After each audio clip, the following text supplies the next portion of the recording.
যে বেটা মেরে দিচ্ছে কি রহিম রে মেরে দিচ্ছে হ্যাঁ মা এই যে রহিম রে মারছে আমার কথা কেউ শোনে নাই জয় রে তুই জন্ম হওয়ার পর থেকে যে বাবাই তোকে মাথায় এখানে রাখছে, তুই জন্ম হওয়ার পর থেকে যে বাবাই তোকে সারা রাত এই বুকের মধ্যে নিয়ে ঘুমাইছে, আজকে তুই সম্পত্তির জন্য সে বাবার এই বুকের মধ্যে লাথি মারছস। তুই কেমন সন্তান দেখ।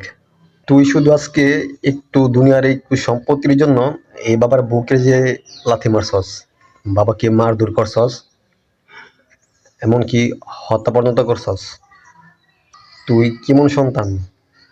তুই তো মনে হয় না ওই বাবার এই বুকের মধ্যে লাথি মারছস, তুই তো মনে হয় যে আল্লাহর ওই আরশের মধ্যে তুই লাথি মারছস। তো ধৈর্য ধর, ইনশাল্লাহ এর ফল ঠিকই পাবি। তো ছেলে সন্তান অবশ্যই ইনশাল্লাহ তোদের হবে। তো ওই দিন ঠিকই বুঝবি, যেদিন নাকি তোর ছেলে সন্তান তোর পেটের মধ্যে যেদিন লাথি মারবে, তোর এই বুকটার মধ্যে যেদিন লাথি দিবে, তো অবশ্যই ধৈর্য ধরিস। আল্লাহ এর ফল ইনশাল্লাহ অবশ্যই তোদের উপহার দিবে।